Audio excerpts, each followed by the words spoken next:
Lors de mon changement de poste, dans le bras est, sur le secteur de chez elle, je m'orienterai sur un poste où il y a la présence d'une arrivée d'eau. Je profiterai également de ce déménagement pour vous présenter à la fois la tête de ligne que j'ai utilisée dans le cadre de ce tournage, la bagagerie, mais également un produit bien utile au bord de l'eau, un convertisseur. Hier, j'ai perdu un poisson sur la tresse.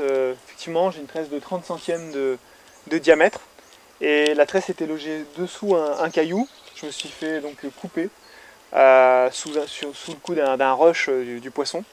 Donc, pour éviter d'en reperdre de nouveau, j'ai tout simplement mis, c'est ce que je fais habituellement, une tête de ligne.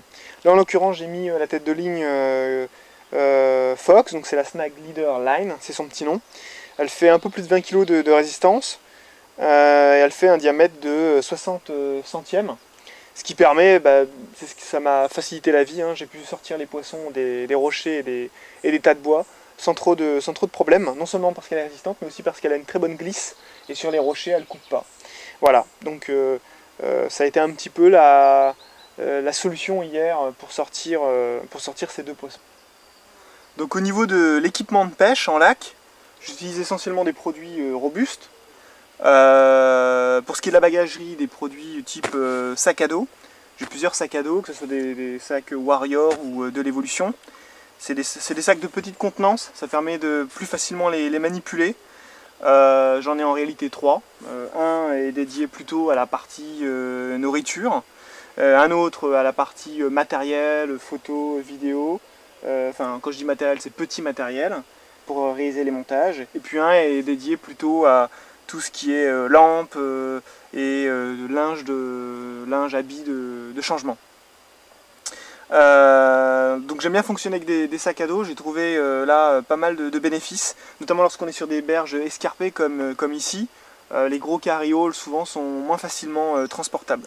Donc en session, ce que j'aime aussi utiliser, c'est un transformateur, un convertisseur, qui permet de convertir donc du 12 volts en 240. Ça permet de recharger tout type d'appareil. Ça va depuis le téléphone portable en passant par les batteries de votre appareil photo ou de votre caméscope. Donc c'est plutôt pratique. J'aime bien ce modèle parce qu'il est ultra réduit. Il fait à peine une vingtaine de centimètres de longueur. Il est extrêmement léger. Et puis l'avantage, c'est la possibilité de brancher directement donc, la prise effectivement de votre chargeur, comme à la maison, ainsi qu'un USB qui est disponible là pour recharger directement le portable. Voilà, donc on peut brancher deux appareils en même temps. C'est plutôt pratique, avec un interrupteur on-off. C'est pas toujours disponible sur la plupart des modèles. Voilà, ça permet une fois que l'appareil est rechargé de pouvoir éteindre facilement.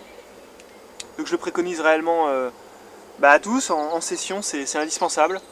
Et pour faire des belles photos, faire de jolies vidéos ou encore avoir un peu d'autonomie dans son portable, lorsqu'on est seul, on peut en avoir besoin.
Après un changement de poste peu concluant, situé dans le Bras-Est, sur le secteur de Chézel, et après discussion, Sébastien et Bertrand se dirigeront de nouveau sur le secteur du Goulet, pour tester de nouveau le poste et tenter de capturer des poissons supplémentaires.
Une fois installés de nouveau sur le secteur du Goulet, il ne faudra pas longtemps à Sébastien et à Bertrand pour capturer de nouveaux poissons.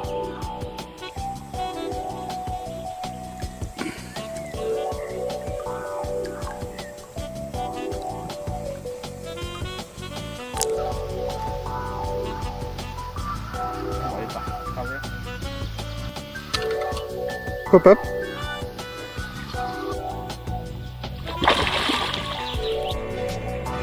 Sébastien en profite d'ailleurs pour nous parler plus en détail de son sonar Humminbird et de la technologie Side et Down Imaging.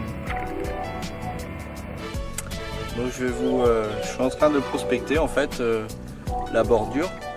Donc avec la fonction Side Imaging, en fait, ça va me permettre de repérer assez rapidement des différentes structures qu'il y a sur le long du cassant. Et je repasserai après, je referai un passage avec le Down Imaging qui me permettra de détailler un peu plus les postes en précision. Donc comme je suis en train de prospecter essentiellement la berge, je vais passer donc juste en écho du côté gauche, parce que du côté droit en fait il y a vraiment beaucoup, on descend jusqu'à 17 mètres et à l'heure actuelle pour l'instant ça ne va pas être quelque chose qui va vraiment nous intéresser. On va commencer par une pêche de bordure. Donc on peut commencer à voir en fait sur le côté gauche donc un arbre qui est en suspension. Donc, on va passer directement en utilisant le côté gauche, voilà. Et là on va pouvoir longer toute la berge et repérer les différentes structures en fait qui vont apparaître.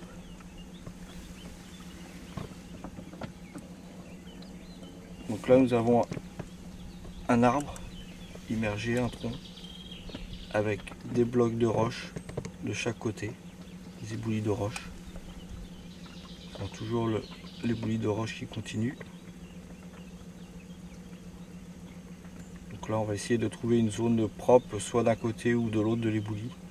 Pour pêcher en plein dedans, ça a grande chance de perdre des poissons. Voilà, là ça serait un endroit assez propice pour pouvoir positionner son montage. On va continuer la prospection de la berge. Là on se rend compte qu'on a passé tout un secteur en fait. C'est vraiment très plat, c'est une pente douce qui descend. Là on commence à apercevoir un amas de branches le long de roches. Encore un coin intéressant en fait qui va pouvoir nous permettre de positionner une canne. Alors ce qui est intéressant, c'est quand on rencontre un point qui nous plaît, on se déplace avec le petit curseur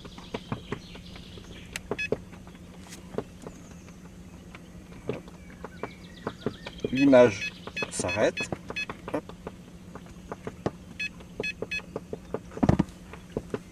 Je marque le point que je pourrais renommer tout à l'heure, qui me permettra de retrouver mon poste.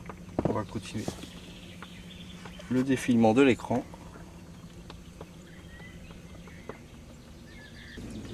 Les premiers mètres d'eau.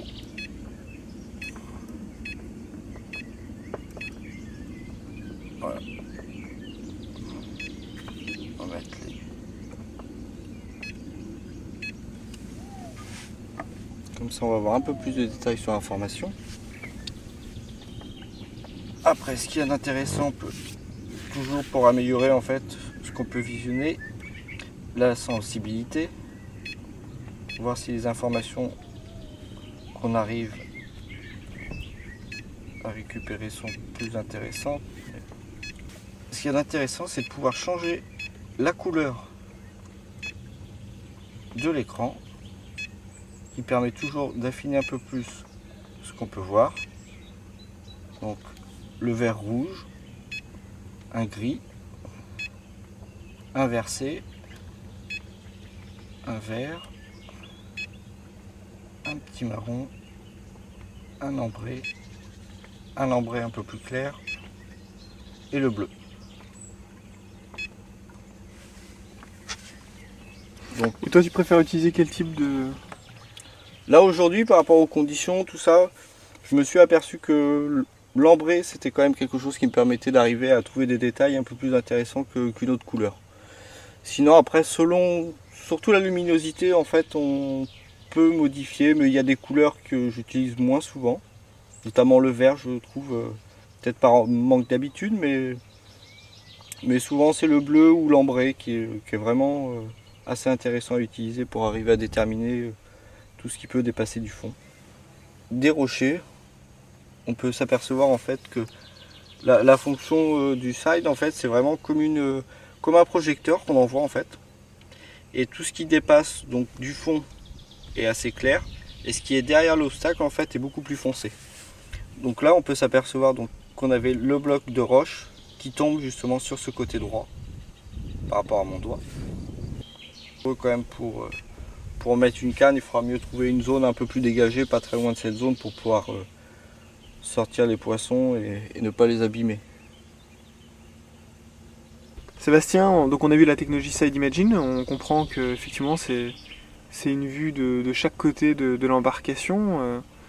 Ça on l'a bien vu. Maintenant est-ce que tu peux m'expliquer un petit peu la technologie Down Imagine? Le side me permet en fait de commencer à une prospection assez large, ouais. De repérer différentes structures sur le fond, notamment là un arbre couché.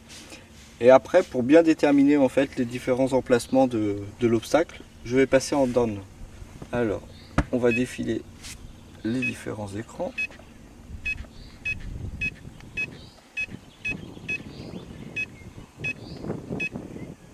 Voilà. Donc là, on a affaire en fait à une vue 2D classique. Voilà. Là, c'est vraiment la différence par rapport au side. En fait, le side, c'est vraiment une vue latérale sur 83 degrés. Alors que le down, c'est vraiment ce qu'on va voir comme une fonction 2D ordinaire d'un écho, mais avec une image type plus ou moins photographique, on va dire. Je trouve que ça ressemble beaucoup à la radio finalement. Un peu. C'est comme une radio en fait. C'est comme une radio. Ouais. Une radio des fonds. Voilà. Alors. Effectivement, le fond est absolument cassé sur ton poste. Voilà. Et là, voilà ce qu'on a vu tout à l'heure à l'écran. La branche qui dépassait du fond. Alors, plus qu'une branche, je dirais un arbre. Voilà. Avec des branchages tout autour. Ouais. Avec la fonction 2D, on ne peut pas tout le temps déterminer correctement en fait l'obstacle. Là, on pourrait dire qu'on le voit réellement. Tu disais, Jocelyn, c'est vraiment une radio. Donc, comme pour le Side Imagine, un coup sur le bouton menu. Hop. Et on retrouve effectivement. Et on retrouve les mêmes.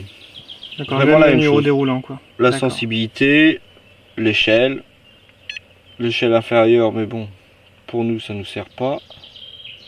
La vitesse, couleur vitesse de et la défilement, largeur du faisceau qu'on a la possibilité de réguler. Voilà, moyen, faisceau large. et 3.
Une nouvelle journée se lève, et il est temps pour Sébastien, Patrick et Bertrand de partir.